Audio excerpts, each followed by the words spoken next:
Implementation Task Force.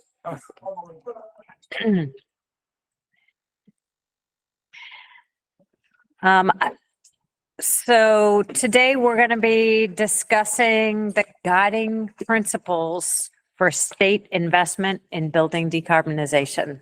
I think many of you know how important this is to achieving our 60 by 31 goal, our nation leading mitigation goal for the state of Maryland.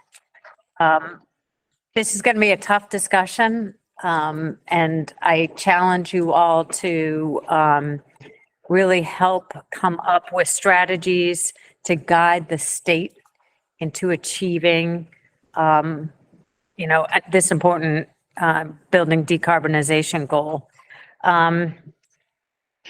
I've been asked to emphasize the reality that you're all, I'm sure, aware of, that state resources are not unlimited and that the economic outlook is challenging.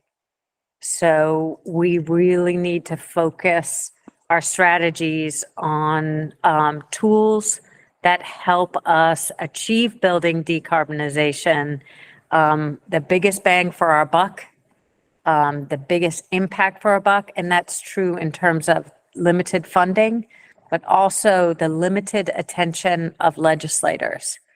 So it is unlikely that we would be able to recommend 15, 20 separate bills. We want to make sure that we use the resources of our legislature effectively and that we propose solutions that use existing resources, existing funding, existing tools. It's always an efficient way of doing things. You should not be limited by that. You are here because of your great intellect and great experience to help us innovate and develop new tools, but let's do so in a manner that is strategic and effective and really achieves the outcomes that we're looking for. Finally, I've been asked to emphasize that you submit comments. We really need comments that are responding to the Pathways report. I presume that you've discussed that previously. So the MDE Pathways report, we are looking for those comments. Those comments really add value and strength legally to the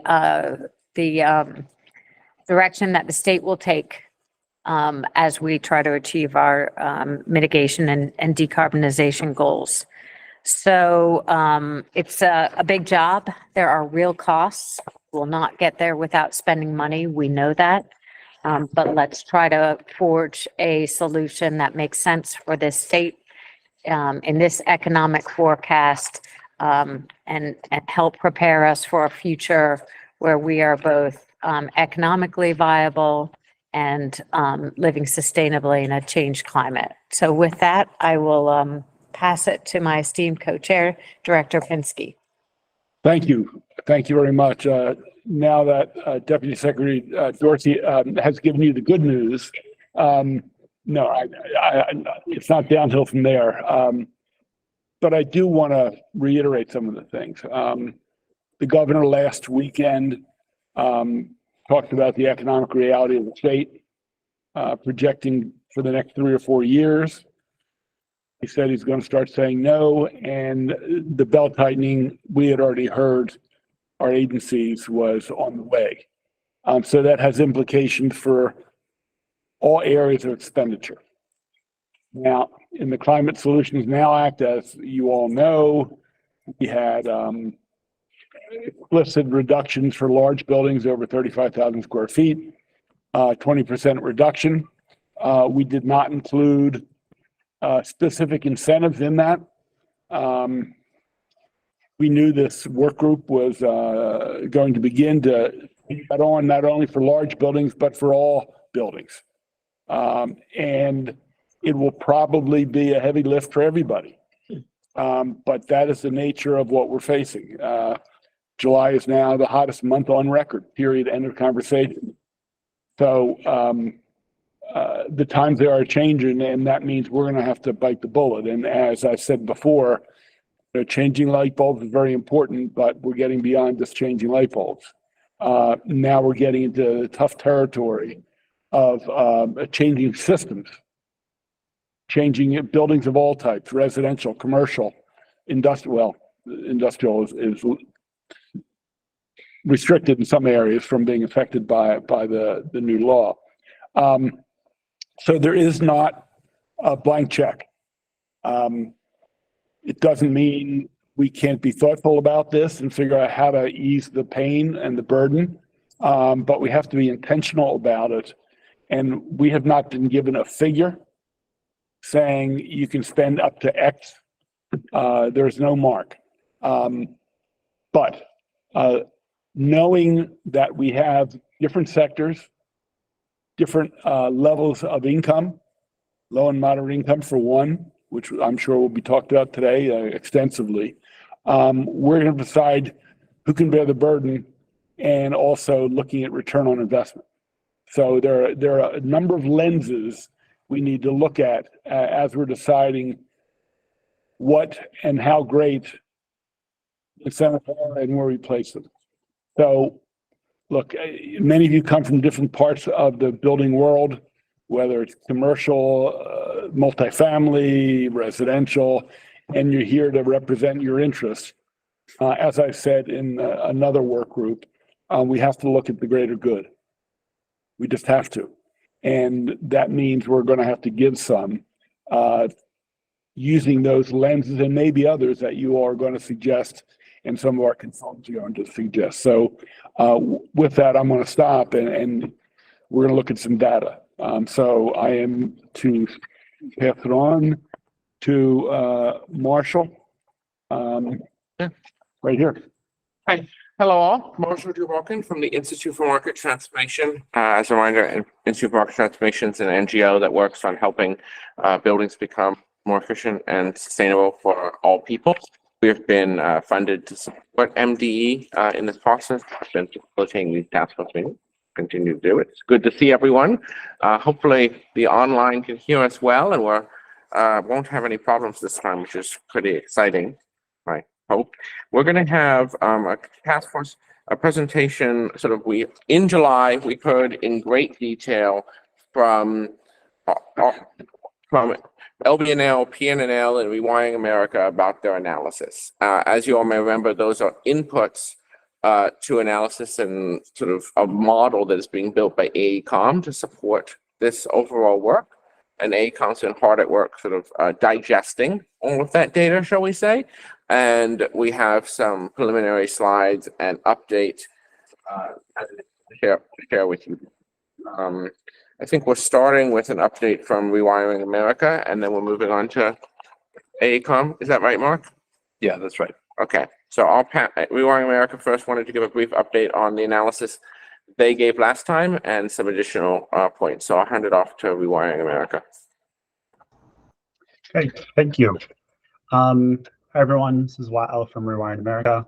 I just wanted to provide a quick update from the numbers we presented at the last meeting.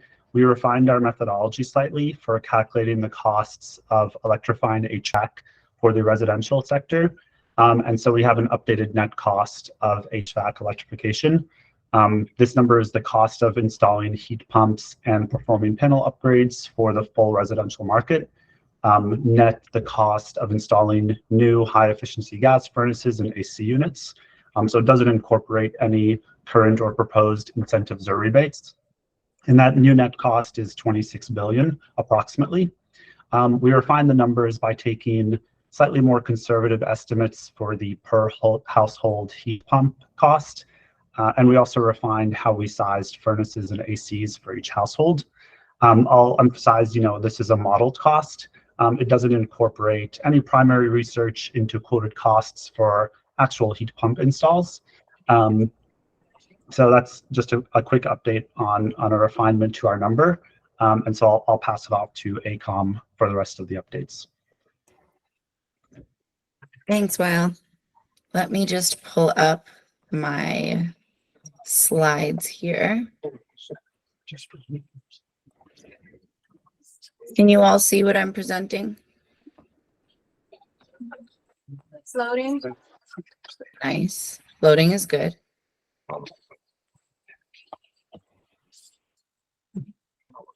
Can you see it yet? No. No. It's still loading.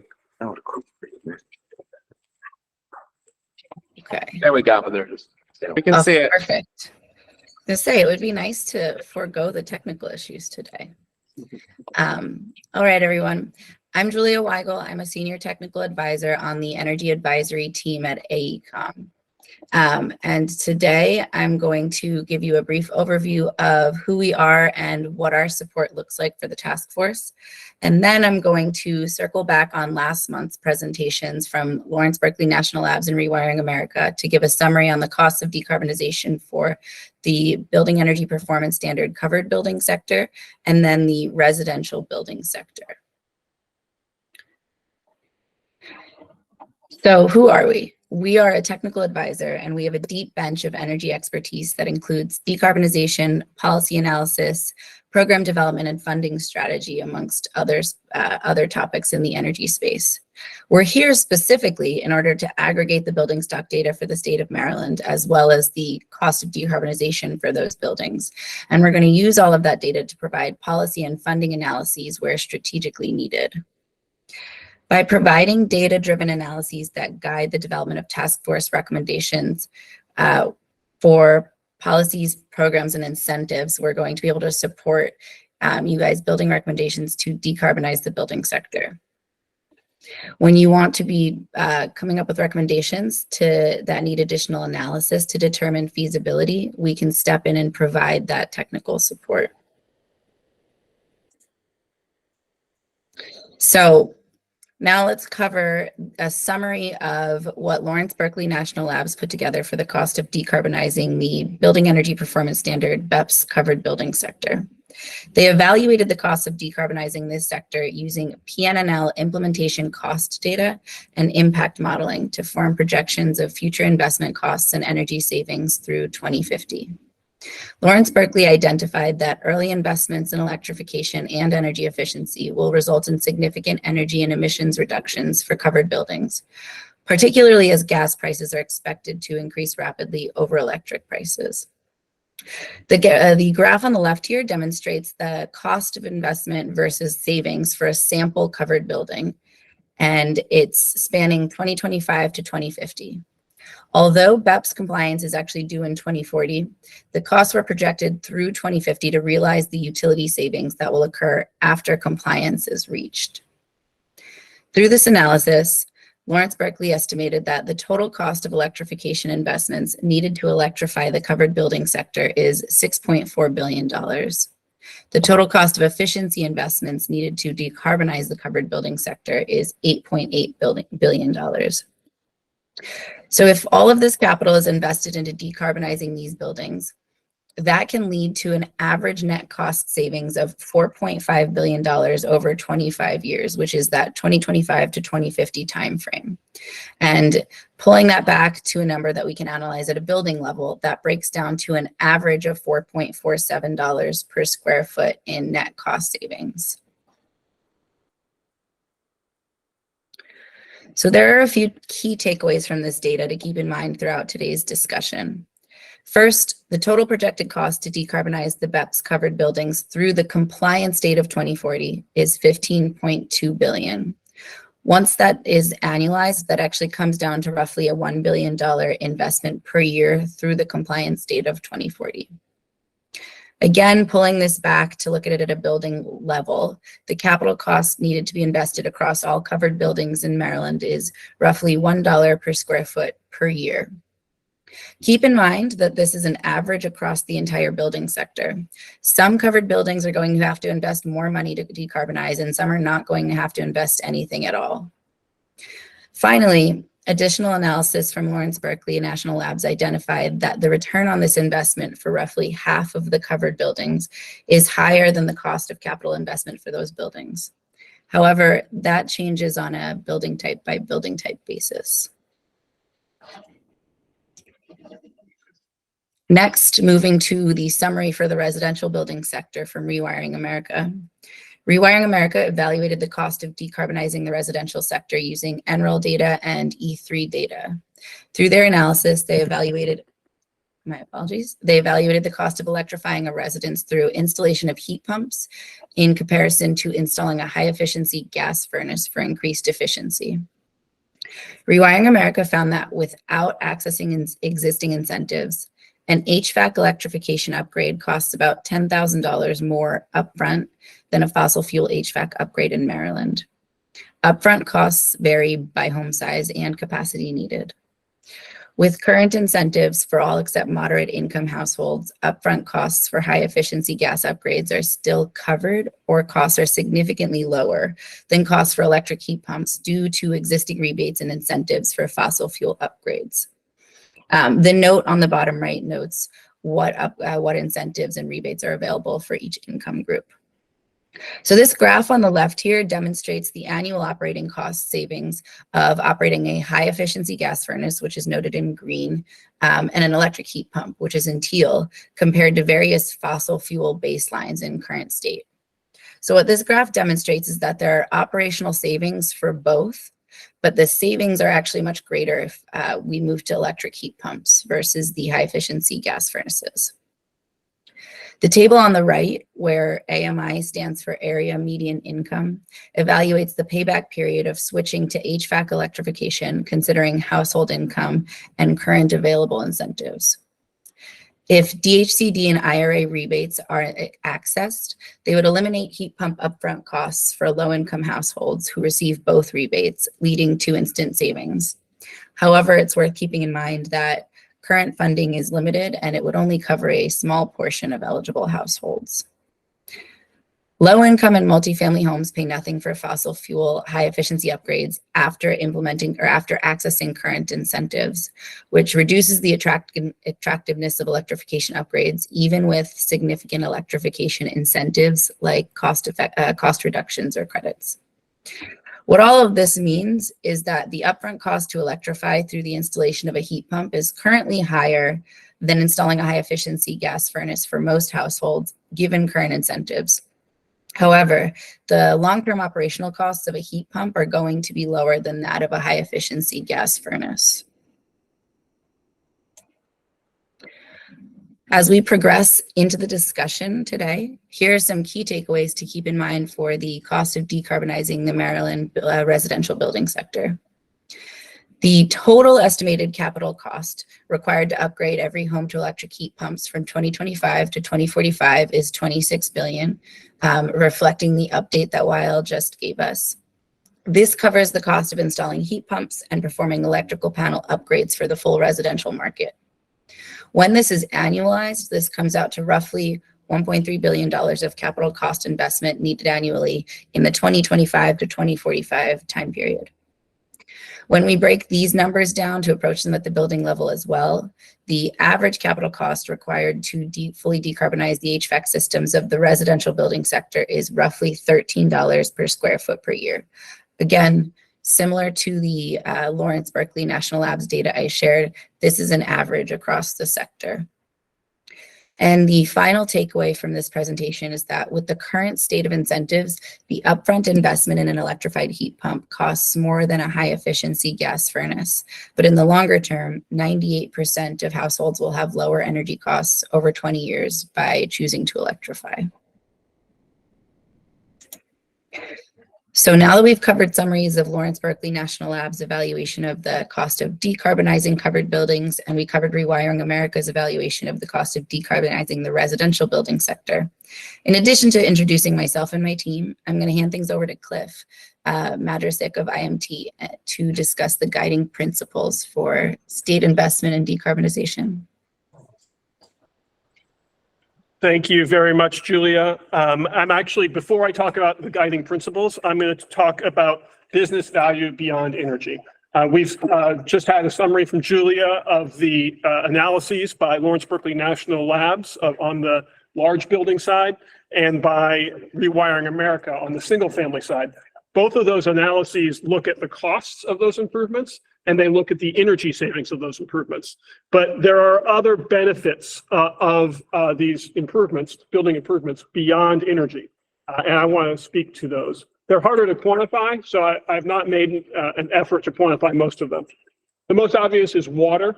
some of the same measures that save energy will also save water, whether that's insulating pipes or putting low flow fixtures for showers and faucets. That saves both energy and water. Water is not part of their calculations. So clearly their calculations understate. A very big one is health.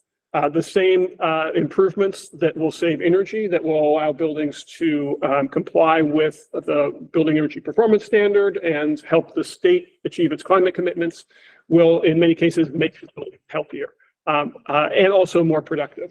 People are more productive when they are more comfortable, when they have the right temperature. And that's not just about good insulation, it's also about individualized control, because different people are comfortable at different temperatures. When they have a quiet environment, and many of the improvements that we're talking about can lead to a better indoor environment.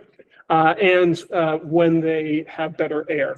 More oxygen has actually been shown to allow people to think more clearly and get more done. And some of the same improvements that will allow buildings to comply with Building Energy Performance Standard and decarbonize and help the state achieve its commitments also will make the building have better indoor air quality. They also have benefits in terms of resilience. If you lose power, if you have a well-insulated building, you can comfortably stay in that building for a much longer period than if it's poorly insulated and draft. There are also opportunities to protect against extreme weather. The same measures, for instance, we know that flooding is a huge problem for equipment that's in the basement. Heating equipment, for instance. At the same time that you're putting in heat pumps, in many cases, you can move them to a more resilient location within the building or to harden them.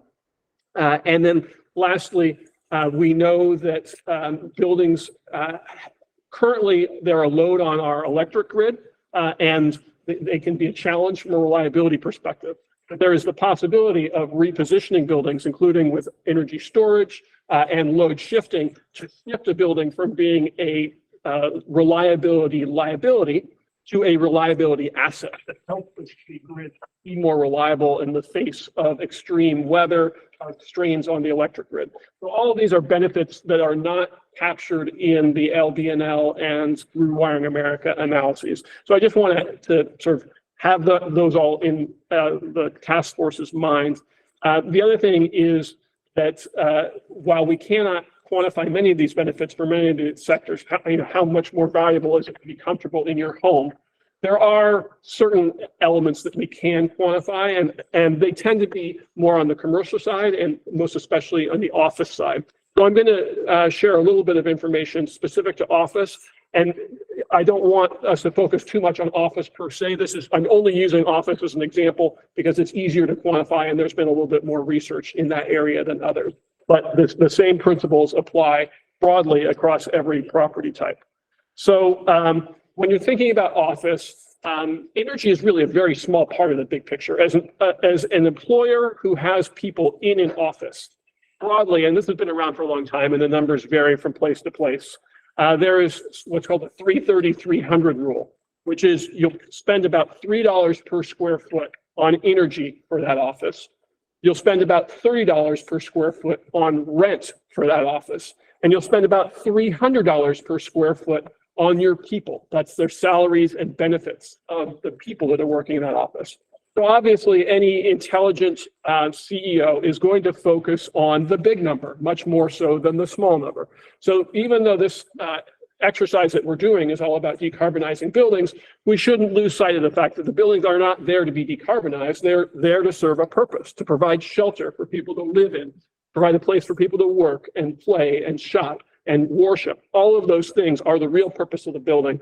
And that is best captured by that last column. That is the real value that space is providing. And so a smart CEO of a company, for instance, will say, I run a high-performing company.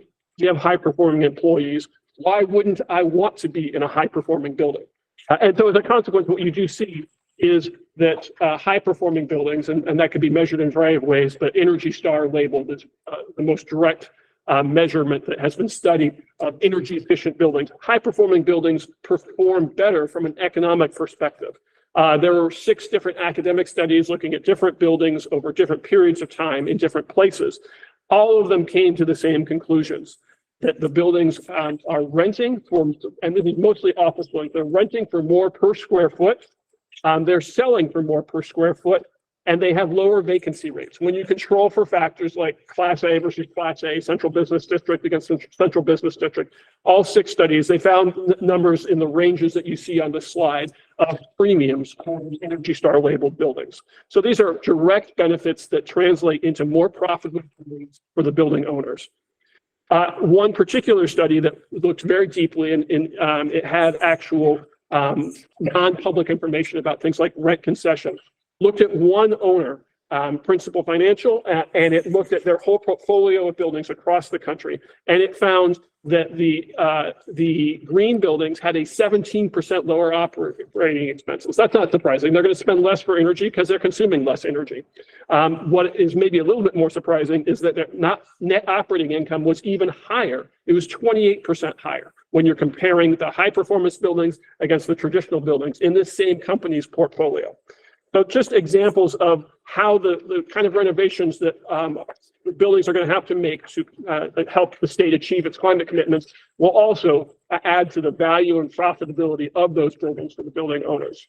Now, to speak about how you translate that improved financials into actual property value, there are a number of guidance, and actually my organization, the Institute for Market Transformation and the Appraisal Institute, which is the leading group representing appraisers, have jointly created some of that guidance. And you see here on the left is guidance to appraisers, on the right is guidance for building owners. But it's important that these factors be properly valued in whenever a building is being appraised or for any transaction.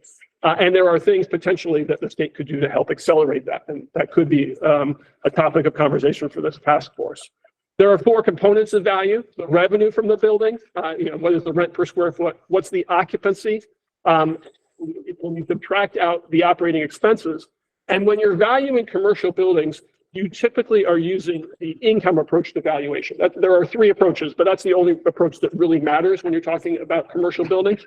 And the income approach to valuation, you have to think about risk, which is represented by the capitalization rate.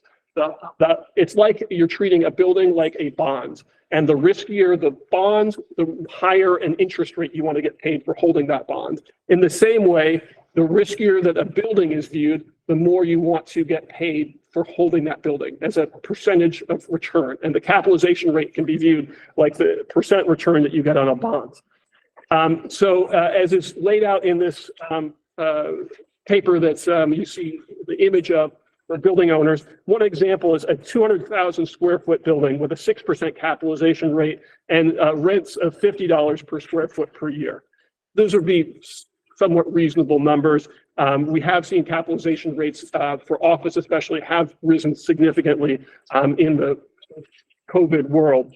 But in that example, lowering the energy use of the building by 10% would yield a total value of $1 million. It would add $1 million to the value of that building. But increasing occupancy by just 1% would yield $1.67 million to the value of that building. So it emphasizes that the kind of improvements that we're talking about, in many cases, the value that they get from lower vacancy rates and a lower perceived risk, because the market is recognizing climate risks and associating risk with that, which means that investors want to see a higher capitalization rate for being in those buildings. Both of those impacts are likely to dwarf the bottom line impacts of the energy savings themselves. And those are the only impacts that have been evaluated by the LBNL and Rewiring America studies. So I'm going to stop and ask if there are any questions. We're going to talk about guiding principles next, and we'll have a long discussion about guiding principles. In that context, we could also speak about the presentation I just gave. But if there are any clarifying questions or immediate reactions, happy to take them now. Big hand up from Ruth Ann Norton, I believe. Hey, Cliff, how are you? Hey, Ruth Ann, good to see you. Nice to see you all. I can't quite tell who's in that room. It's a little fuzzy. But listen, at the beginning of your presentation, you kind of steered to the, the behemoth of the big commercial buildings, saying that we didn't think we had that much basis to be able to talk about savings for water, health, other things. I actually think there is a real, and we may be getting to this or may have gotten it past meetings, but I know we have significant tools to measure the impacts of electrification, decarbonization, other measures in buildings, right, on neurological, heart health, respiratory health, and also a lot of things around school, work, attendance, and housing stability. So I was just wondering, did I mistake the comment maybe, or is that just something separate? But I thought you were kind of saying we didn't have enough to have data on that. No, thank you for correcting me on that, Ruth Ann. There have been many studies. Students, for instance, get better test scores when they're in buildings with natural light and views of nature. And those same sort of strategies also save energy and can be part of helping to decarbonize buildings. There are numerous studies. It is a little bit harder, though, to take these studies and actually apply a dollar value per building than it is on some of the other factors that we're talking about, including energy. But it's an important point that there are numerous academic and other studies that have found quantifiable values from health improvements, water savings, productivity improvements, and typically rigorous studies have found that those savings are much greater than the energy savings. Yeah, let me just say that specifically on lowering carbon emissions, right? We have a pretty good set of data coming in and across the nation, and its direct impact on respiratory health that can be quantified to the health system, right? And so in the 2,500 homes that we have carved out to do the holistic healthy housing work here, we're going to be studying that economic impact, health impact, social impacts, but we do have some data. So let's talk offline about how we can contribute in the work you're doing to make sure we think about that. And on the residential sector, especially for LMI communities as we move this forward, I'm happy to help in any way we can do that. Thank you, Ruth Ann. And I would extend that invitation to everybody in this call. If anybody has good data that you think the task force should consider related to the economics of the kind of improvements that this task force is charged with helping the building sector to achieve, please share them. You, I think, should have recently received an email from Cindy Osorio, who's sitting here, soliciting comments and input into this process. Cliff, just a point of clarification, the projections that you had for the increase in value, that considers post-COVID occupancy for buildings? I mean, those, we provided specific assumptions around, like a $30 per square foot per year rent and 6% capitalization rate. Those numbers would apply to some buildings today, but there are other buildings where they would have had a 6% capitalization rate a few years ago, but now their capitalization rate be maybe 9 or 10 or 15% in certain cases. So it's very market dependent. It's very much driven by the supply and demand of the market. That was just intended as an illustrative example, not to say that that's necessarily typical of buildings in Maryland. Okay. Another hand up online. Hi, Cliff. It's Luke Lanciano. Hope you're doing well. I'm just calling in to ask, I know your presentation can't cover everything, but I would be curious on the sort of residential multifamily side, if there was data to suggest, similar benefits, like I've found, just at least in my work, as, kind of working with building owners, that those types of buildings are extraordinarily challenging to find decarbonization strategies. So like the more that we can, bring data to bear on how it can benefit the bottom line, I think the more the industry might move in that direction. Do you happen to have any data related to that? We've gotten anecdotal data of buildings that have that are healthier and are more energy efficient and advertise that having lower vacancy rates. But it's also, it's very much market dependent. Right now, vacancy rates are pretty low for the multifamily sector. So you have a tale of two sort of cities between certain segments like multifamily have very healthy occupancy, and they're pretty healthy. And that means that they have pretty good access to capital, actually, because investors are happy to invest in the multifamily sector generally because it's viewed as a safe investment. And there they may be able to get a little bit less benefit on the occupancy side because they're going to be pretty heavily occupied with or without some of these benefits. On the other side, you have sectors like office, which are having real problems with high vacancy rates. But at the same time, what you're seeing is a flight to quality, where many tenants are having a hard time getting their employees, say office tenants, getting their employees to even come to work. And so they want to be in a high performing building that their tenants want to be in, that's healthier, that's got better natural light, that's got a good location, that's got all the amenities, and that is, energy efficient and has the LEED and green labels, and that they can send a message to their employees, I care about you as your employer, and I want to provide a good space for you to be in. So what we're seeing is poorly performing buildings have very high vacancy rates, but some of the top performing office buildings actually are doing just as well now, in some cases even better now than they were before the pandemic. And so COVID has changed a lot of the calculations that go into what kind of amenities and services and the calculations that tenants are looking at as they're making leasing decisions. Senator Kramer.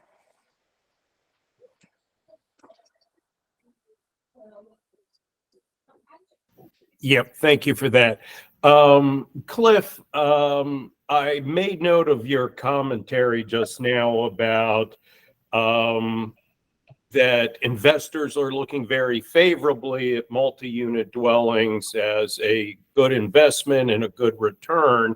How does that interact with jurisdictions like Montgomery County that just put a cap on rent increases so that we have rent control in jurisdictions now?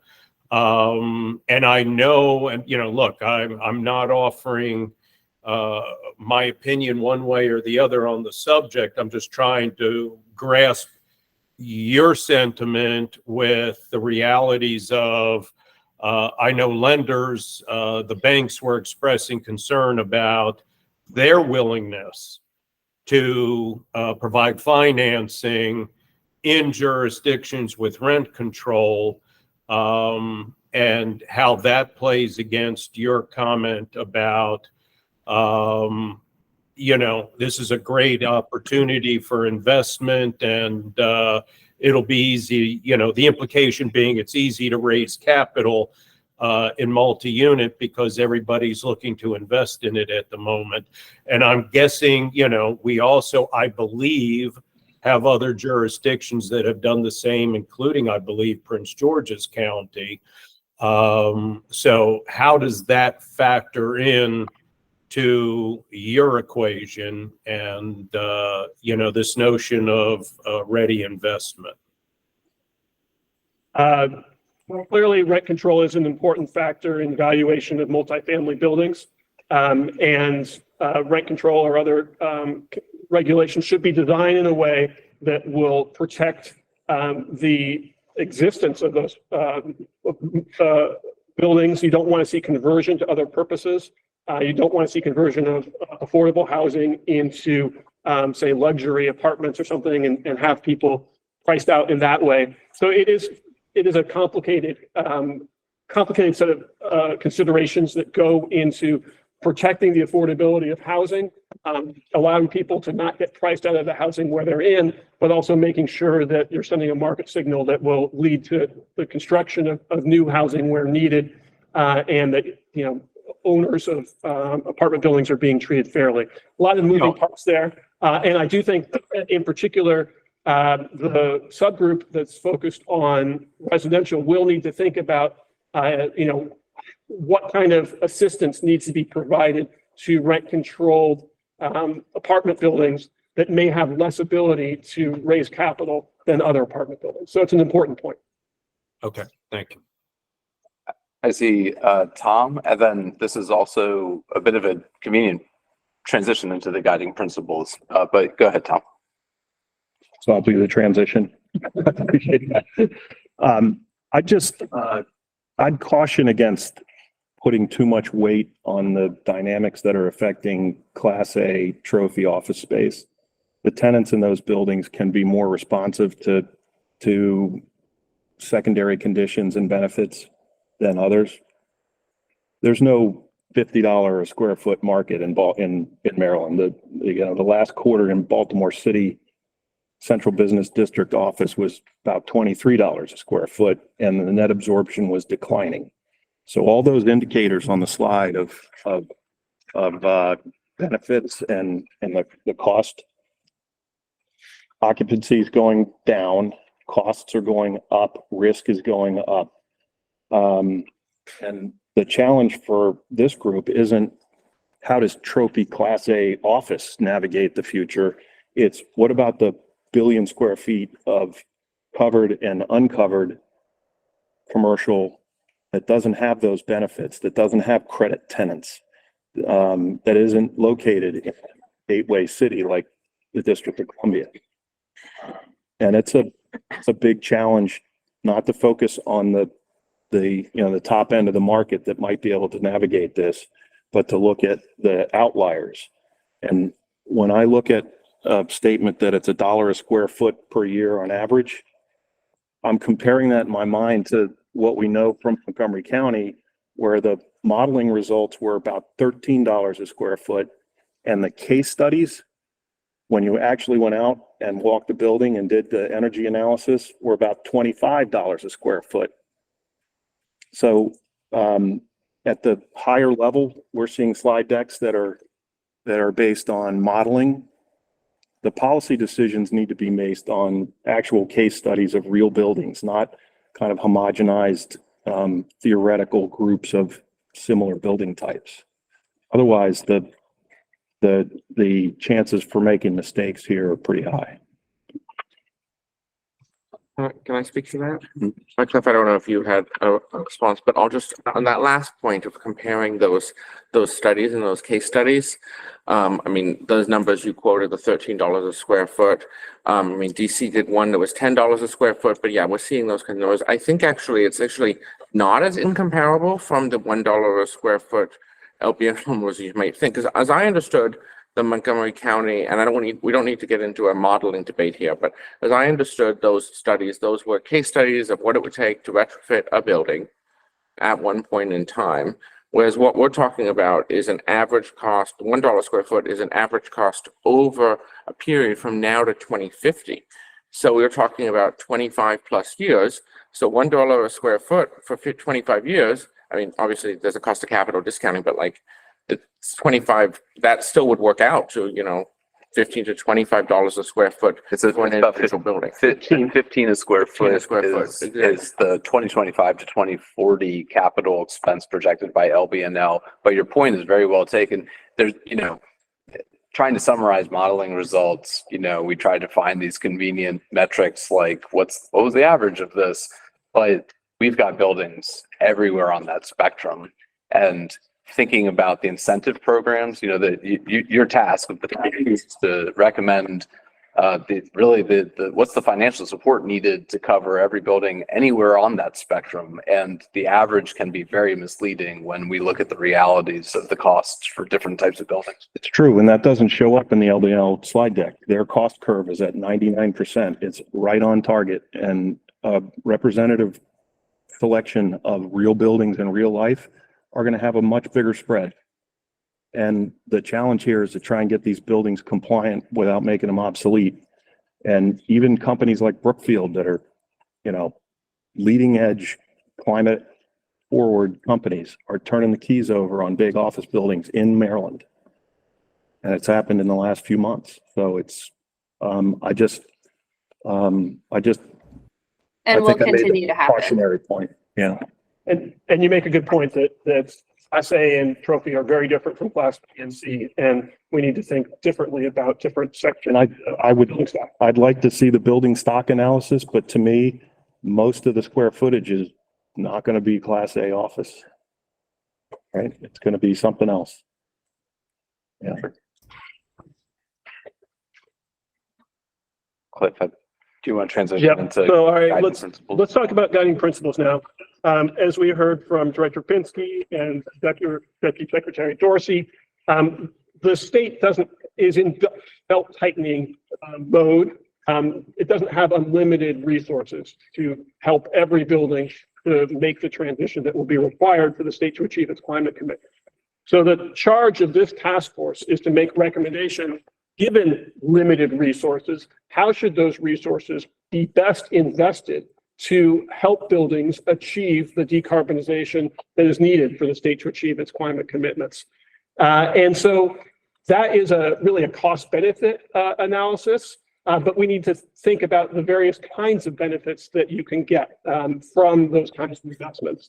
And so these are guiding principles that we have put together, but we're just putting these as a straw man for this task force. We're going to have an exercise where this task force will go through these guiding principles, but also we invite you to suggest different guiding principles or changes to these guiding principles. And then we're going to have a ranking exercise where we're going to ask every task force member to choose your top 3 principles that you think should most guide decisions about where to invest scarce state resources in helping buildings with the transition.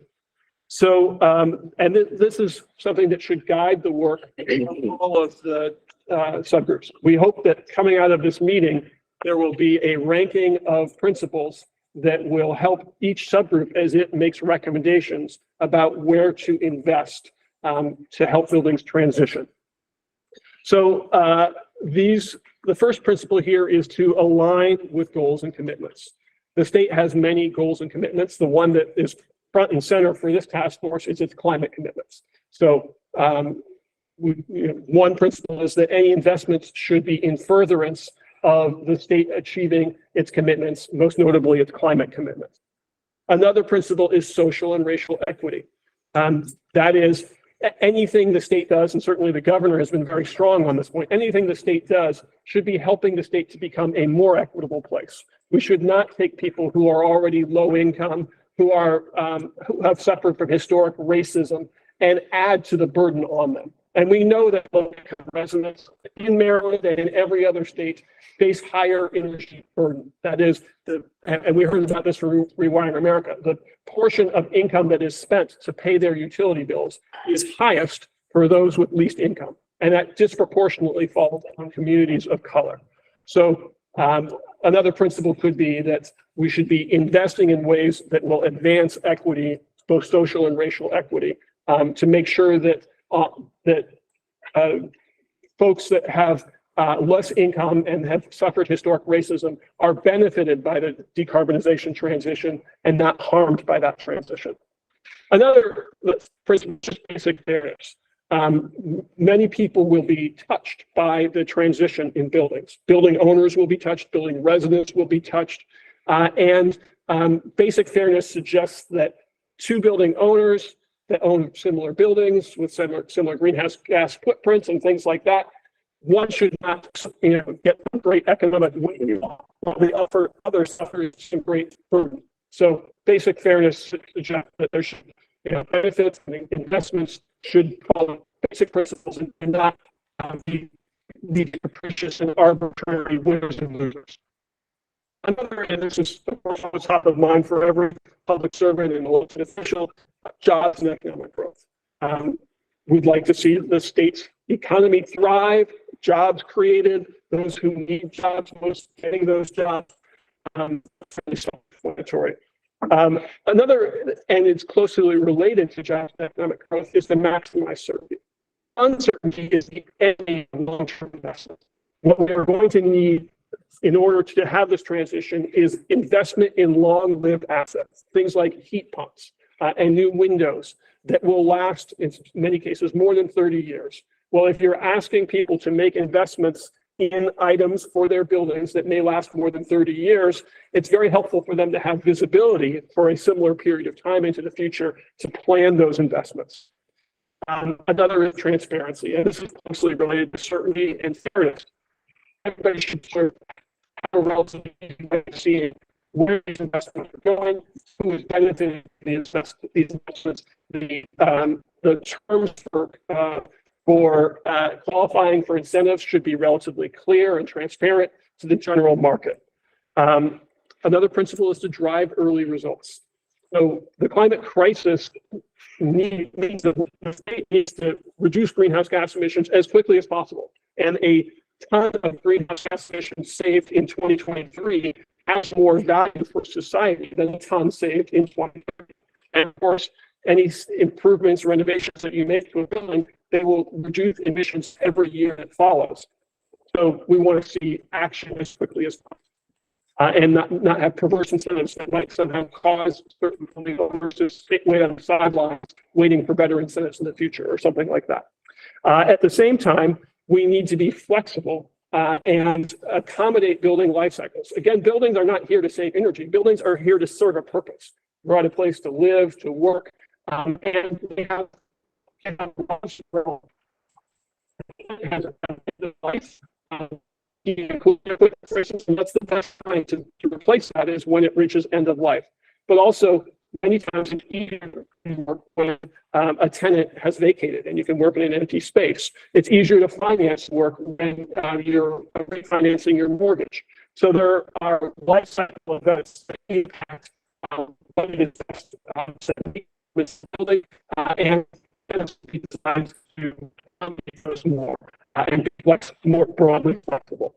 A lot of that relates to the timing, when how long it does it take to qualify for the incentive, and when in the life cycle can the incentive be earned. Another is simplicity and accessibility. It's better all those equal for this to be easy for building owners to qualify for, not being expensive, complicated processes. So this is about reducing the paperwork, reducing the burden on building owners seeking incentives. And the last is ease of implementation. And that's on the other side, that's from the state side, the agency side, the government side.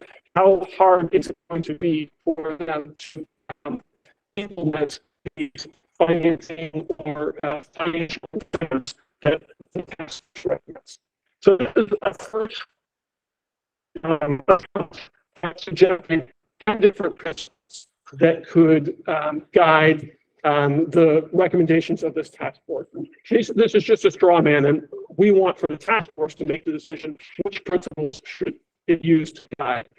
And as I said, what you don't see is cost effectiveness as one of these principles. That sort of underlies everything. There's a set amount of money the state has to invest, and that should be invested for greatest impact. And these principles can help us determine which impacts we value most. Any questions first? Anything that's not clear about these principles? I see a hand raised online. Go ahead, please. So should we also be leveraging private capital? Absolutely. I think what we've heard from Director Pinsky and Deputy Secretary Dorsey is that we have to leverage private capital. There is no possibility of the state providing the billions of dollars that we heard presented by the LBNL and Rewiring America studies. The state doesn't have that much money to invest in these improvements.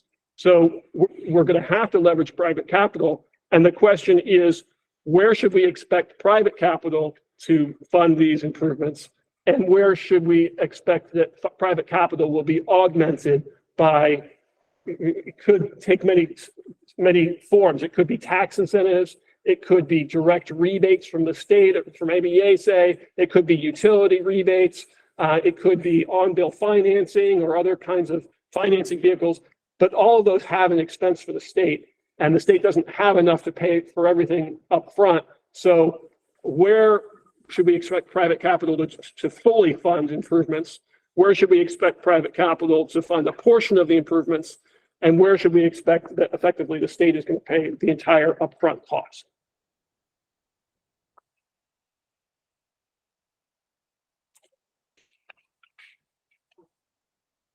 Okay, I don't hear any other questions about it. Now, I invite others to suggest changes to any of these principles or additions of other principles. And what we're going to do, we have these flip charts. We're going to do an exercise where everyone in the room takes a dot and puts it next to a principle that each of you will have 3 dots to choose your top 3 principles. We'll also invite the task force members online. We're going to have people chat to tell us what their top 3 principles are. Is that right? What I've heard from Marshall is the plan. Okay. I've been chatting with Louise. We might have a poll because there are 9 task force members online. I just counted, which is more than expected. So we'll follow before we begin voting. We'll have a poll. So rest assured, each task force member will have an opportunity to choose your top 3 principles. But we want to give you all the opportunity to suggest other principles or to suggest amendments to these 10 principles prior to any kind of a ranking exercise. And also, I don't think there's any need to eliminate any of these principles. Many of these principles will sort of effectively be eliminated by not receiving any votes. So we don't need to argue against the principles. The voting process will take care of that.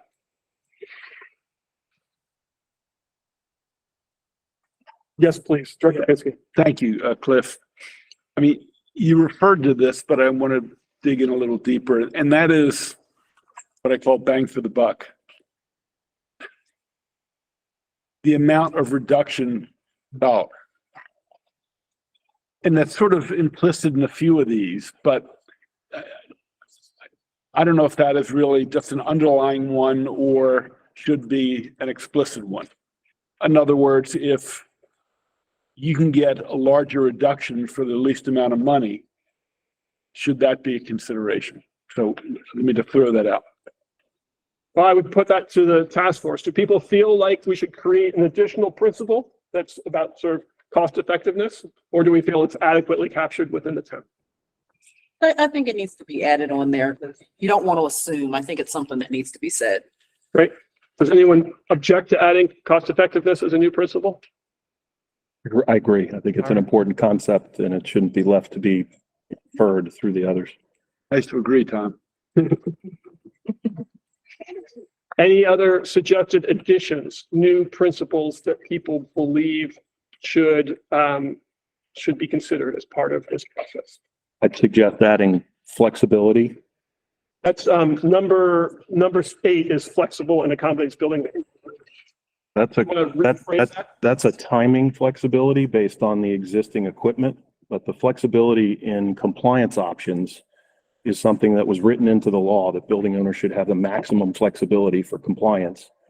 And it's a different concept than the building life cycle. And I'm not sure that the regulation as it was published in draft allows for life cycle to accommodate life cycle considerations. To be clear, we're talking here about the task force recommendations, which are going to talk about complementary programs and policies and importantly investments and incentives and things like that. The MDE will shortly be publishing their draft BEPS rules, and there'll be an opportunity for everyone to submit comments on that, but that's not in the scope of this task force. Okay, so fair point. But to the question of flexibility, the allowing flexibility is a way to manage costs. Sometimes simplicity is one yellow brick road that shuts out other alternatives. The law requires that you look at low carbon fuels. Drop-in fuels could help. The faster you want to do this, the more subsidy and the more offset potentially it's going to require. And we've already been told pretty clearly that there isn't going to be enough subsidy. So you need some other flexible alternatives to increase the rate of change. Are you proposing that we take what's now number 8, flexible and accommodate building life cycle events, and break it into 2? One be flexibility and the other be accommodate life cycle events?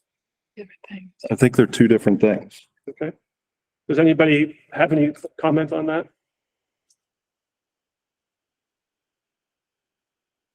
All right, I think we can go ahead and break those into 2. Yeah, we can break those 2. And I see Luke has his hand up.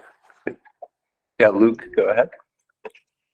Yeah, so this is more like just an addendum or extending looks like probably principles 2 and 3.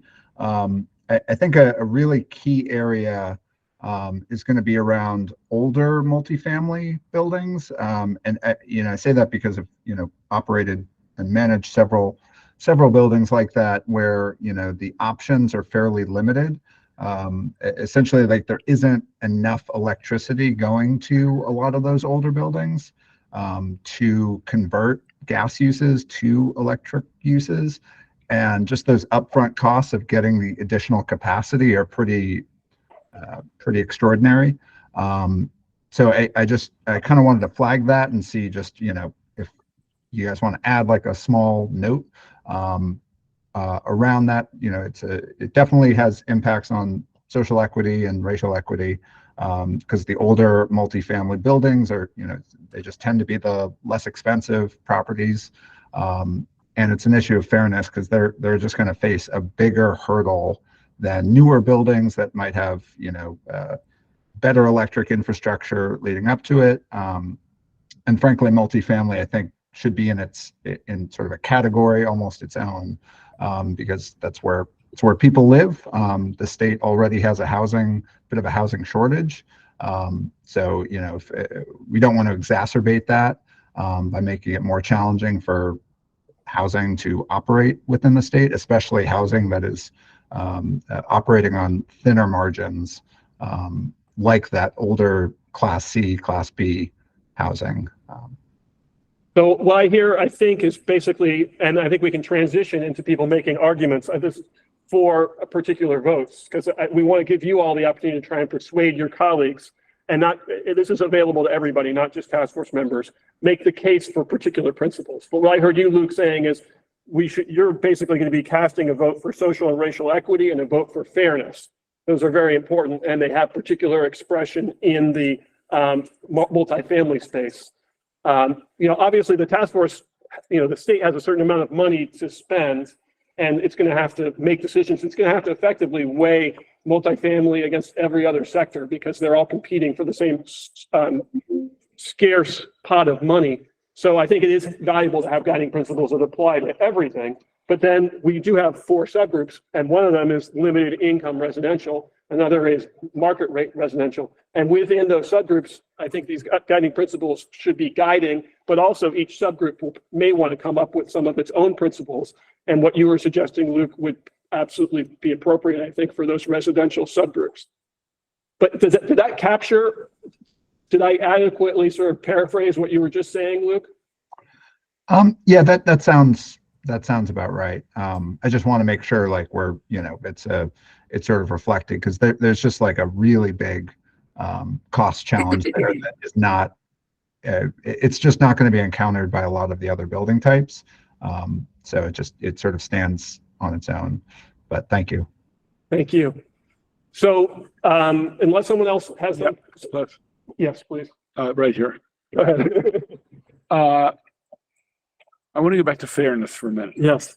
You gave a description, and I think you talked about multifamily building owners and occupants. I think fairness left general is, I hate to say it, but it's mom and apple pie.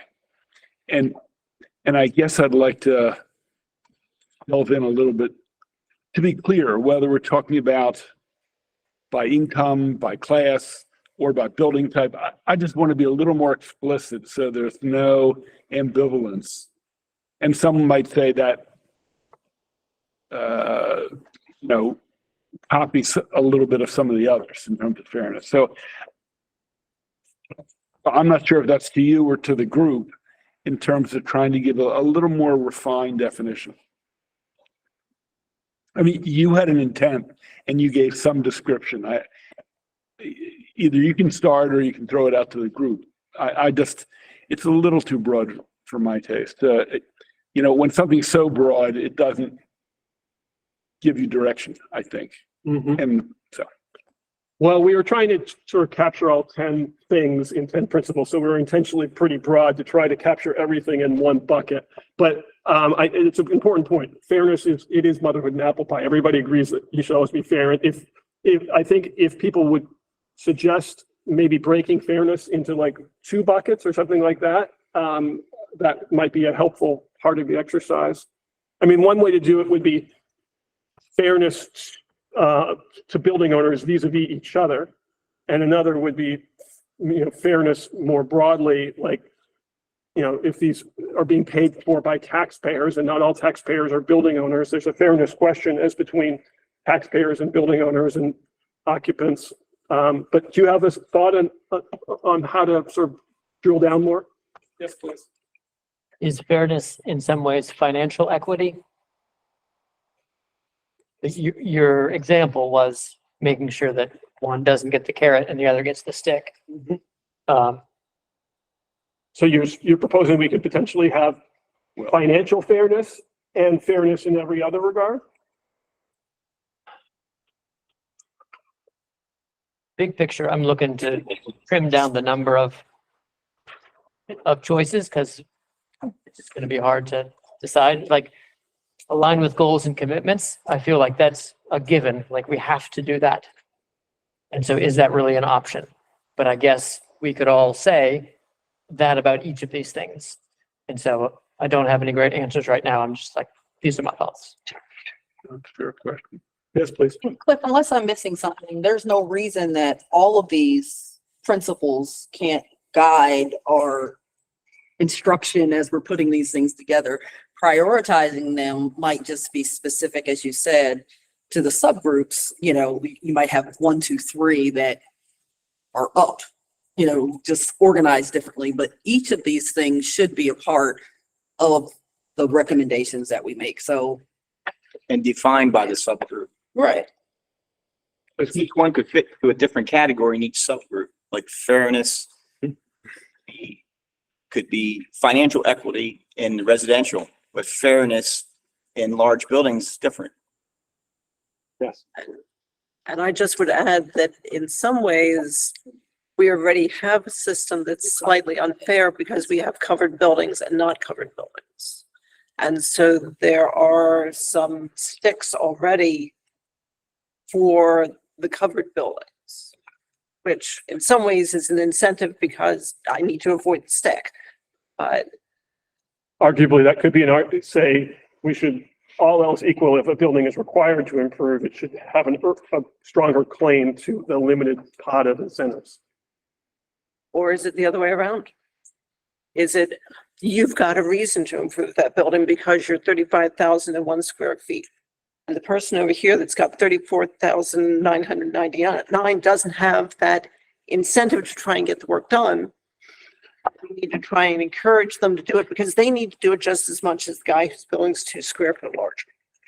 Because one quick reaction to that is that although BEPS might be, providing certain focus for a certain class of buildings in this conversation today, we have to decarbonize just about every part of the economy and the rest of the building sector to achieve Maryland's goals. So, don't rule out all of the buildings that are smaller than 35,000 square feet as being, there are real costs to decarbonizing those buildings too. And they're going to also, like the BEPS covered buildings, need support.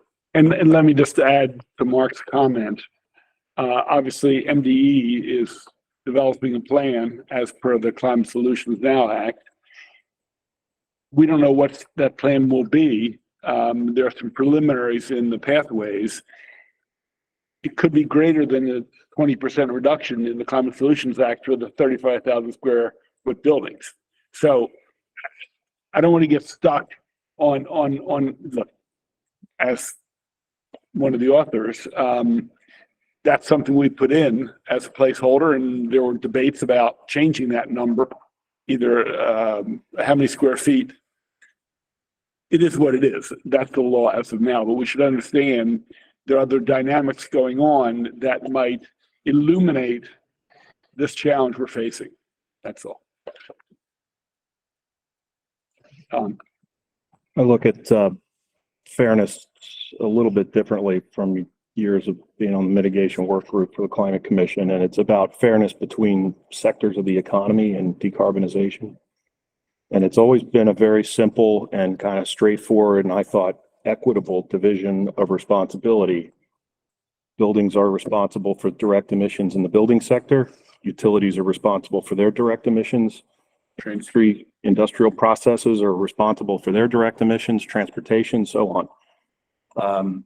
And the application of this policy, I think, should follow those tenets. And it's blurry, I would say. So about half the buildings are already fully electrified and have no direct emissions to speak of. They may have some other secondary uses that provide direct building emissions, but how you treat those buildings in the regulatory process and what kind of incentives they're offered in order to make changes that result in carbon reductions in the utility sector is a real important question of fairness. I just realized, sorry, that Mark Sivitz has had his hand up online for several minutes. So Mark, do you want to get it on this?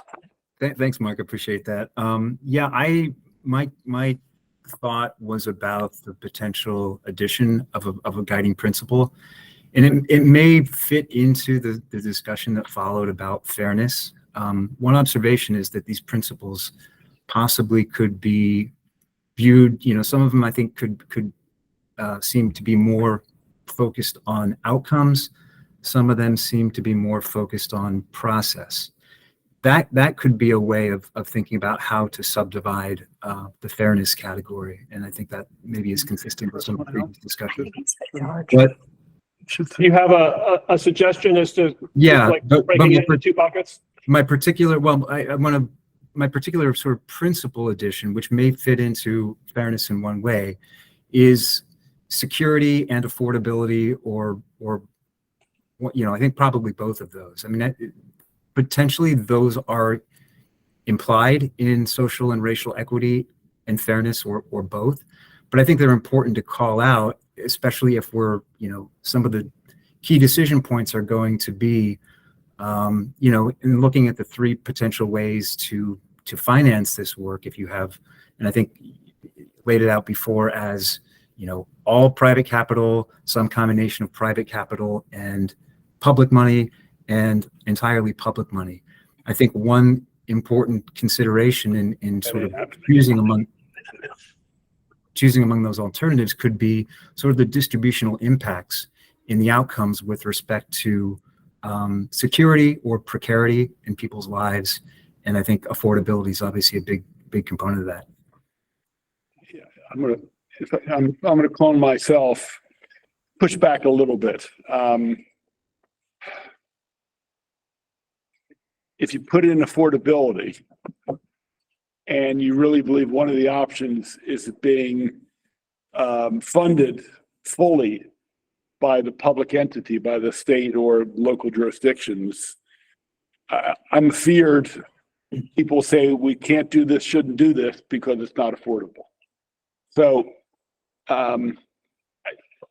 Mark, I don't think those two pieces go together. If you really are thinking that one option is the state's going to pay for everything, and we put affordability as one of the 10 or 11 or however many criteria, I don't want to open the door to people say, well, doesn't fit, we can't do it, we're going to put our heads in the sand. So I don't know what the answer to that is, but I'm a little concerned. I would jump on that as well and say that affordability is you can use that to answer many different questions. So affordability when? Affordability installing or operations of your building.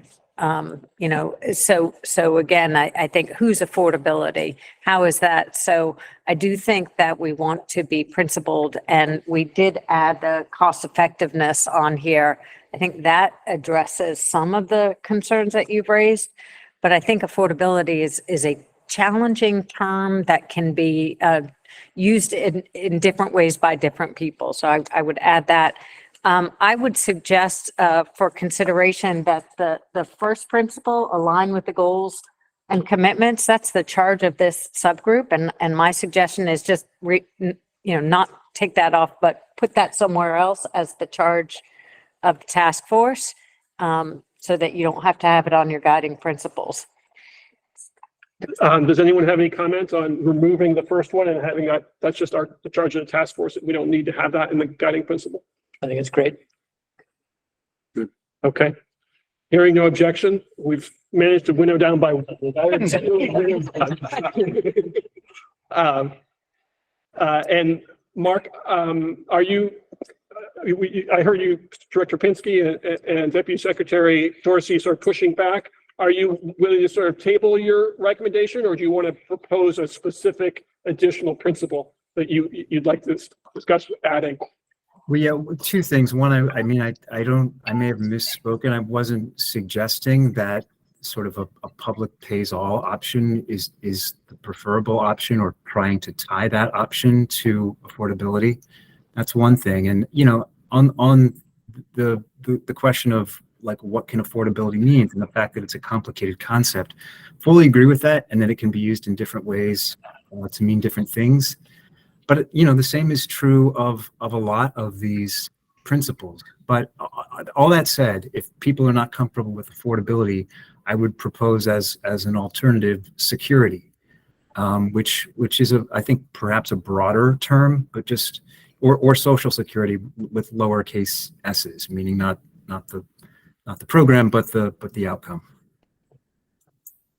Does anyone want to speak in support or opposition to that suggestion? Yes, please. I'm so unclear what the implications are for security of Social Security. Mark, if you could explain that again, I apologize. I might have missed it. Well, I mean, I think I'm thinking about it in terms of an outcome, and I guess I'm specifically thinking of the importance of stable housing to people's lives and wanting this work to be conducted in a way that doesn't contribute to any sort of crisis of people being unhoused, for instance. You know, just as one example, I mean, I think if we're talking about the distributional impacts of this work, social and racial equity is one sort of important way of looking at it. But equity, you know, if we're talking about equity within, you know, a certain range of impacts, like I think security goes to what that range of impacts is. And I guess, you know, the basic point is that a lot of people live lives that are deeply precarious, and we don't want this work to be conducted in a way that exacerbates it. We want the work to be conducted in a way that helps relieve that precarity. I think it's part that should be added in that. Sorry. I think your explanation, in my mind, puts it number 2. And I don't know if we can read. We could describe that. I mean, I agree with what you said in terms of, and again, we're talking about the poor, and obviously Black and brown people make up a large percentage of poor people. And I think social equity, social and racial equity, it seems to me, you know, that it may fit there, but we could relabel it social and racial equity and housing security. Would that address your concern, Mark, or do you feel like it's important that it be a separate category? I don't think it's important that it be a separate category. I think it's, I think that addition could make sense. That I think would be helpful. Okay. We just don't also want to minimize racial equity, but I think the overlap is pretty significant. All right. Marshall has the pen. He's going to add and housing security to that one. Great. Does anybody want to make a case to your fellow task force members, or everybody in this meeting, even non-task force members, is welcome to make a case for a particular principle? Yes, please. I want to make a case for all of them. I think you had mentioned if something doesn't get a vote, it will be removed, and that doesn't You make need more much shots. That's the point. I think that's a good point. We should not remove any of them unless someone objects that. And I think we can wait until after the voting. Let's not talk about it now. But if after the voting, one of them gets no votes and somebody wants to make a motion to remove it, then we can talk about that. I suspect that everybody agrees that these are all good principles and that none of them should not be a consideration of the task force, even though, of course, the task force will give more weight to some than to others. So exactly, the ranking exercise was intended, though, the top three was intended solely as a way to pull some out and prioritize some, not to remove any. Yeah, I also see Scott Flaverly, who's representing Nicola Trans from DHCD, sort of stepping in for, had a really good question in the chat around cost effectiveness that I think would be good to bring up. If I can play facility go ahead for a second, call on him. Or, yeah, do you want to go ahead and speak the comment that you put in the chat? Sure, yes. Hi, yes, Scott Falvey with DHCD. I'm a senior program manager here for the energy efficiency programs. So I put that question in there because we actually, we deal with that question as part of the Empower program all the time. Our programs are evaluated for cost effectiveness, but there's many aspects of cost effectiveness. It depends on, Scott, could you read your question? Some of it, the print is too small for some of us to read. Yes, I'm sorry. So my question was, or my statement was, cost effectiveness needs to be defined. What costs against what benefits define cost effectiveness? I see. So it could simply be the cost to do X to achieve the greenhouse gas reductions, is cost effectiveness. But, as many of us know, there's a lot of other factors that play into benefits. There's health and safety benefits, there's greenhouse gas reduction benefits, there's electrification benefits. There's all kinds of these benefits in the work that is done that maybe as this group needs to consider, do we include those benefits against the cost when we're determining whether that principle or that activity is cost effective? Well, it sounds like you're making the case that all benefits should be part of the calculation. Is that right? Well, it depends on what this group considers being a benefit of doing the work. If the goal is greenhouse gas reductions, do we consider these other benefits as part of the equation in determining cost effectiveness? If the straight specific goal is greenhouse gas reduction, do we as a group want to include other benefits towards determining what's cost effective to reduce greenhouse gas emissions? One thing I want to remind everyone, this task force is recommending complementary programs, policies, and most importantly, incentives. So I think sometimes people are thinking about like the Building Energy Performance Standard as they're talking about these principles. These principles will not guide the rulemaking around the building performance standards. There's a separate process and encourage you to participate in that process. But yes, so Scott has posed a question to the group. Are people comfortable having many benefits being considered, including health benefits and other benefits? And I went through some of those in my slide deck earlier as part of a cost benefit calculation that would guide this task force recommendations about where to invest resources. Yeah, I think we have to, because that list is kind of our guiding principles, and it's not just one of those. Right. Yeah. Can I ask a question of folks on that front? Do you see avoided costs as a benefit, as it were, or like, for example, we were talking about the buildings that are subject to BEPS, obviously not the charge of the task force, but the avoiding of fees is a benefit to them. Back when I was with an engineering firm, we would run life cycle cost analysis, the life social cost of capital, which social cost of carbon, which is included in a lot of calculations by governments, often would change the ratio on the cost benefit. So I don't know how people feel about that.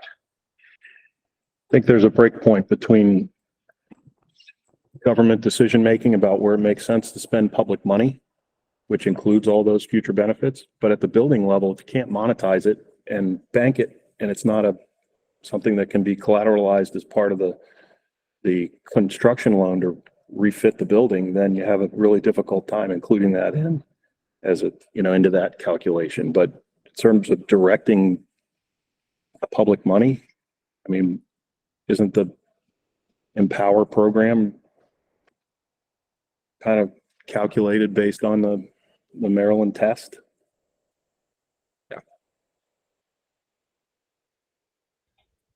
So does anyone want to argue against having cost benefit include all benefits? I think using the Maryland test might be a tight way to do it because it's already something that's been vetted and is kind of in use in complementary programs already, isn't it? Maybe there's, other opinions on that. I think we're shooting from the hip a little bit here. I don't know what that is. It's the go, no go decision making. I mean, maybe Scott's got his hand. On test or whatever you referred to. I don't know what that is. Yeah, I was just going to mention under the Empower program, I can't tell you offhand what they are, but there's actually 4 tests that the utilities are kind of measured against. DHCD isn't measured against all of them because it's a low income program. And, we look at the societal test, which includes a lot of these other benefits that we're talking about. And other 3 tests are, like total resource cost test. And I apologize, I don't remember the other 2 offhand, but there's different parts of the program and the benefits and the expenses that are looked at to determine cost effectiveness based on, those kind of guiding principles for that test. So there are 4 different tests. So if we're looking at using a Maryland test, we'd want to narrow that down to, either one specific test or look at all 4 of them and see which one fits appropriately for what our goals are. Well, and the societal test is the broadest test. It includes all of the sort of pros and cons from a societal perspective, at least in theory. Obviously, it's hard to quantify some of those. Is there anybody that would object to a sort of societal test, the broadest calculation of costs and benefits as part of the task force's consideration of cost effectiveness? Just a question. I'm trying to wrap my arms around this. I think whether health or a lot of these other issues are very important. I don't want to lose the literal cost and return on that investment. I mean, if something is 20 times, the investment is 20 times more, but the reduction is 20 times less, I don't want that to be lost. So I just don't know how it all fits. And I don't want to get in the weeds where we set up a new formula where the literal dollar, it gets 70% and health gets this and social equity gets this. I mean, that's sort of what we're doing in the whole list.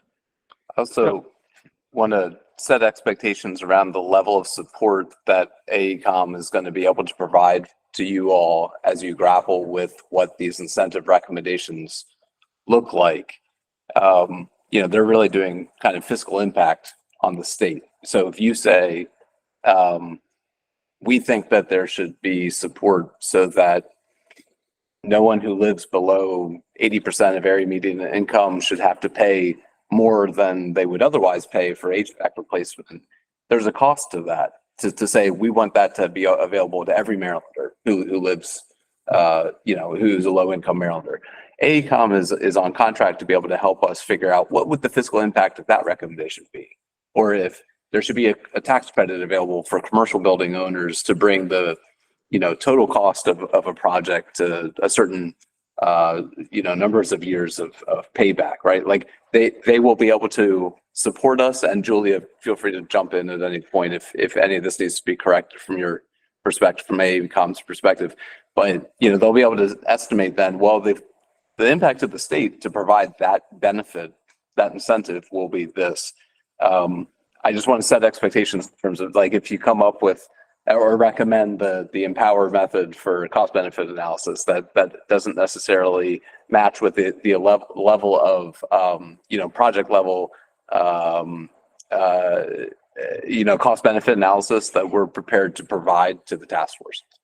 And Tom, So I guess responding, Cliff, to your suggestion about using the societal test, I heard there are 4 tests, and I guess there are, right? There's a test that's more utility customer focused. There's a total resource cost so we don't understand the difference in applicability of the test. So choosing one today, I don't think that's appropriate. I just would point out that the Climate Commission, when the buildings report came out, recommended that the payback should be 5 to 7 year simple payback period once you include incentives and other kinds of public support.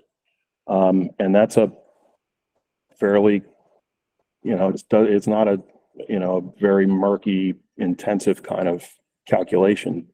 That's fairly straightforward, but I'll just stop there. I'm going to echo a little bit of what Director Pinsky said, that, eye on the ball, decarbonization, and that some of these societal benefits are I think captured in other guiding principles. And then the other opportunity that's really important, and you see this in environmental restoration prioritization often, is that particularly where you can monetize benefits, you apply those as an analysis. Once you get a incentive or an approach, you apply secondarily, all right, which one of these has the most external benefits, external to your guiding principles. So if we can identify pathways that have co-benefits, that maximize the co-benefits, that guide you to prioritizing one pathway over another.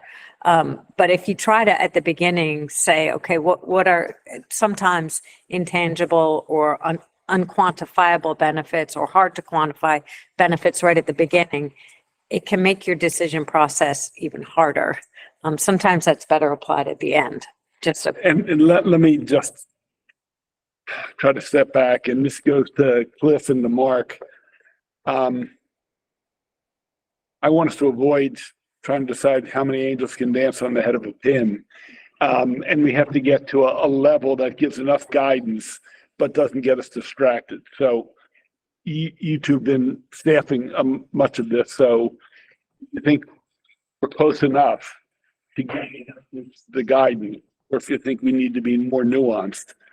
But I don't want to get overly nuanced where we're sort of totally ephemeral and not in the real world. Right. And to Mark's point, we don't have the capacity, I think, to do the kind of analysis that the Public Service Commission would do on a utility proposal for everything that the task force is going to consider, especially given that the task force deadline is December 1st.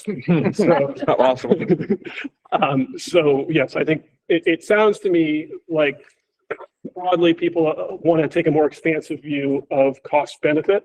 And that I think that's probably enough guidance for the task force at this point. I'm just going to say that cost effectiveness, because we have so many other ways to measure this, could cost effectiveness just be amount of carbon reduced per dollar of investment? Like, should that one just be super specific because we have a bunch of other metrics to view things through? Well, that's a much narrower, I mean, that would ignore all the other benefits, the health benefits and resilience benefits and other benefits. Are you proposing that as a alternative to the cost effectiveness, or as an addition, that we'd have like a narrow cost effectiveness and a broad cost effectiveness? I raise it just as a thought to hear what people think. Anyone? There's a hand up. Yeah, sorry, a hand online, please. Yes, sorry, Scott with DHCD. Just a comment on even the simplicity of doing, like a carbon reduction. The question then would be, is it a 1 year carbon reduction, or is it a lifetime carbon reduction? Lifetime over the measure, the lifetime of the measure. And this is just the thing that I want everybody to consider, is when we're talking about these benefits, there's usually a little bit more to it. Is it one time? Is it the first year, or is it lifetime? Because that does make a difference in how you evaluate the cost versus the benefit. Yeah.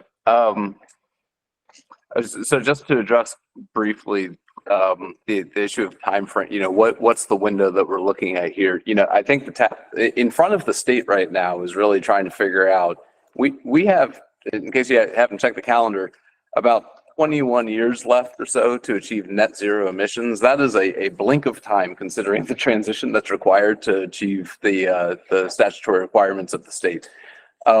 So we're looking not just at the investments needed to hit the 2031 goal, but we're looking at the transition, the decarbonization of the building sector. So do keep, in your considerations around these incentive programs, not just ones that should exist now to achieve some level of reduction, but what is needed over the next decade to two to achieve the full decarbonization of the building sector. Yeah. Just to follow up on that, if we're campaigning for the different categories, driving early results, that we don't need to do stuff now. We need to do stuff 10 and 20 years ago. And so we need to then do it now and not 10 or 15 years.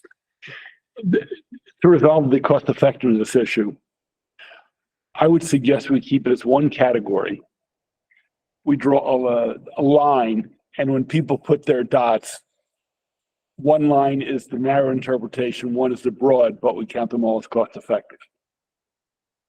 Anybody want to speak to that? So you could cast your vote either for cost effectiveness on $1 per ton of carbon, or the broader definition of cost effectiveness, but we could tally them both together. Any objections to that? All right. We need to move to the ranking exercise very soon, but if anybody has a burning desire to make the case for one of these principles, this is your chance. Hands up. Go ahead, online. Yeah, this is Luke Montana. The point was just raised about driving early results, and just to sort of extend that point, like the earlier we get, especially for like specific building interventions, the earlier that data comes in, the sooner more of those interventions can happen, especially if they're successful and effective. Because I think that's, from the building sector's point of view, like an issue right now with reaching those targets is people, there are a lack of case studies, there are a lack of sort of successful implementations out there in the market. And, so the earlier the results, the better. So that's one of the ones I would pitch. So you're making an argument for early results, drive early results as for votes. And in particular, you're using the example, like maybe funding sort of pilot projects that can prove that things are possible and blaze a trail for the market as a whole. Is that a fair restatement? Yes. Yeah. Great. Anyone else want to make a last pitch for a principle before we go to ranking?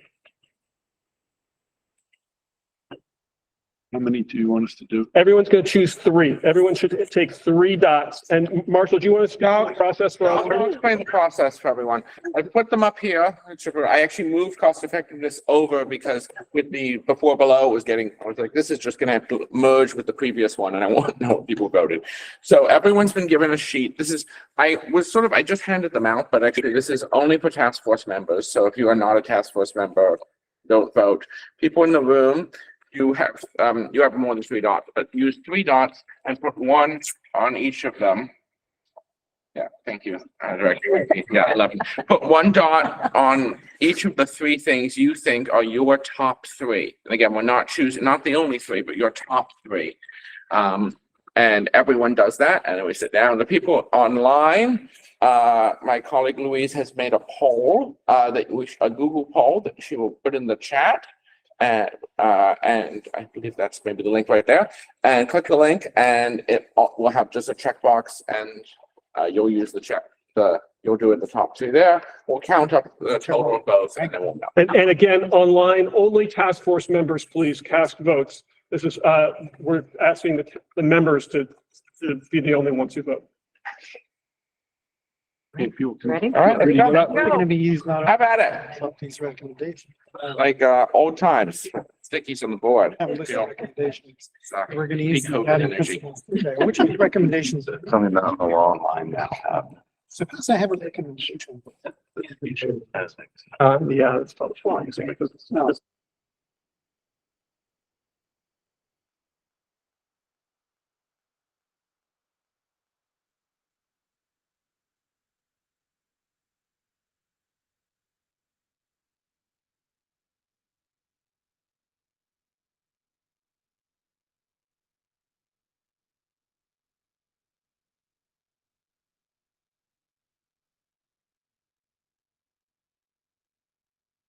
For those of you online, we're going to try to show you the flip chart so that you can have, well, I guess They have the list on their you have the poll. list online. It's up to date. Poll, and it's just 3 check boxes. Okay, great, great. The ones. And on the poll. So I don't think that's needed. Oh. Mark, I don't think that's That's what needed. they're gonna do. When they're, Yeah, but you know, once get they can- Councilor Louis, now they can add. The live results. Okay, look at you.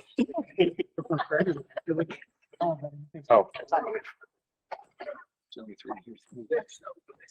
I think they're. I'm good, how are you? Good. All right, It's just kind of for us. Yeah, this is not, not in the statute, not a good idea. Yeah, this is bad. So idea of guiding principles, bad idea. How? I think it's just bad. How comes in under the E. I think I. If it's difficult, it won't happen.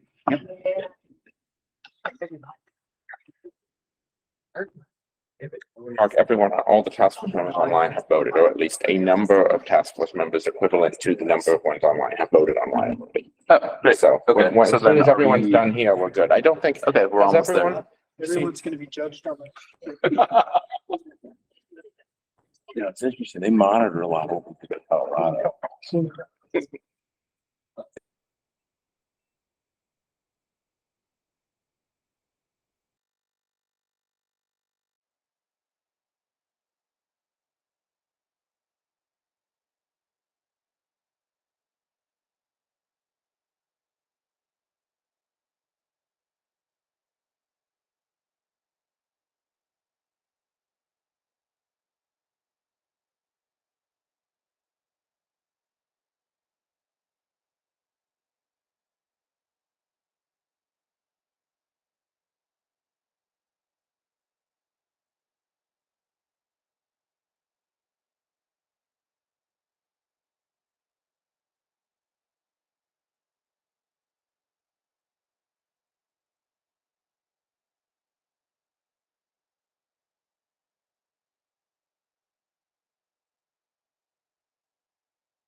Thanks, Cindy.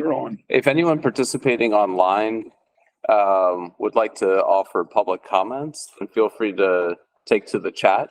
Let me know that you'd like to sign up for public comments. Same in the room, if anyone would like to offer public comment, we're heading toward that period, so please let me know. Thanks.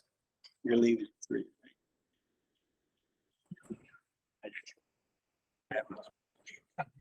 Drive early. It's this industry now. Yeah. You bring this list with you.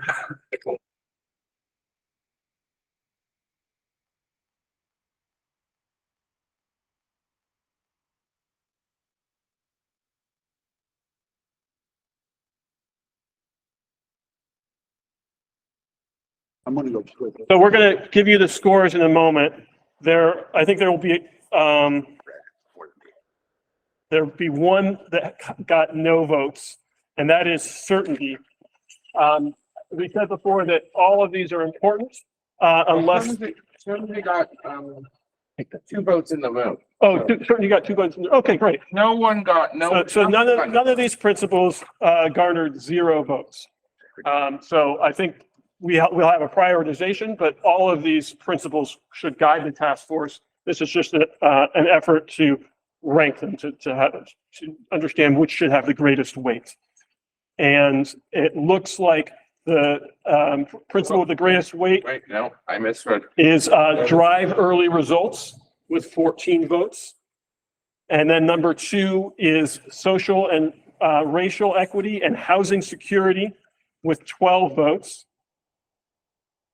And then cost effectiveness is number 3. And we got equal votes for the broader and the narrower conception of cost effectiveness with 10 votes total, 5 for each, broader and narrower, with the narrower being sort of a cost per ton of carbon. I can see campaigning ahead. And then it looks like we have a broad tie A lot of 6s. on 6s, flexibility, simplicity and accessibility, and ease of implementation, all garnered 6 votes. And then we have also a tie with fairness, jobs and economic growth, garnering 4 votes. And then 3 votes for accommodating building life cycle, 2 votes for maximizing certainty, and 1 vote for transparency. So that's, I think that's a pretty resounding message of support for the top 3, thriving early results, social and racial equity, and housing security, and cost effectiveness. But then, a good number of votes for several others. Does anybody want to, very briefly, because we're pretty much at time, but if anybody wants to say something about that, otherwise we'll move to the next item in the agenda. Okay, so with that, I'm going to hand it off to Marshall to give us a brief subgroup update. It's going to be a very brief subgroup update. Thank you all for participating in that exercise. Apologies that my handwriting at home here is a little sloppier when I'm moving quickly. So the update on the subgroups, as a reminder, everyone, we formed 4 subgroups. One of them has met. The subgroup that has met already is the small commercial and institutional subgroup, chaired by Cherise Seals from Noresco. That met on Tuesday, this past Tuesday, at 2 p.m. and it was a really good discussion. We spent some of the time on this guiding principles because this hadn't happened yet, right? And then we got into some of the guiding questions. It was a really great discussion. I'm really excited for the other groups. The other 3 groups all have meetings coming up next week. So large buildings that are covered by BEPS. Thomas LaGuire is chairing that, and that group will meet Wednesday, the 30th at 3 p.m. The market rate residential group chaired by Kevin Walton, and that will meet next Tuesday, the 29th at 12 p.m. And the limited income group, which is co-chaired by Nicola Tramp and Susan Miller, will meet on Monday at 11 a.m., Monday the 28th. So by the end of next week, all four subgroups will have met once. And we've already sent out polls to find out of more available times, and we anticipate each subgroup meeting 2 more times in September, with the goal that at the next task force meeting at the very end of September, the subgroups will come back with preliminary recommendations and findings for the task force to be able to react to and work on. And subgroup meetings are open to all. Yeah, they're open to all. We have a good participation from task force members, as well as a lot of folks who are not task force members, but many of them active, public participants here. So it's an open process, and it's really great. If you hadn't signed up for a subgroup and you're like, now this subgroup thing sounds really cool, and I want to spend a lot more time in meetings, you can email Cindy as who is the curator of all. I feel like I need to rephrase that. If you want to have an impact on public policy. Thank you. Need and welcome your participation. No, I appreciate that. Apologies for the joke. It's a long day. I wanted to inject a little levity, but no, the subgroups are super important. We've been able to dive into, I think, already the one subgroup, a greater level of weeds than we can in this big group. So we really need all of your participation. Thank you so much for that. We really do need all your participation and interest, and So yeah, I'm excited to keep that, for that to continue moving forward. And That's the update. all the subgroup meetings will be virtual. Yeah, they're all 100% virtual on Zoom. Nobody has signed up for public comment. So I just want to take a moment to thank IMT, AECOM, Rewiring America, and others who've contributed to today's meeting and otherwise are providing excellent support for this process. And with that, if there are any final comments from task force members or closing remarks by the co-chairs. Oh, thank you for the opportunity to participate today on behalf of McElwain. Appreciate it. Ditto. Very good. Appreciate your input. Meeting adjourned. Thank you, everyone. Thank you. I was just kidding. No, I know. But you're right. All right, I'm muting.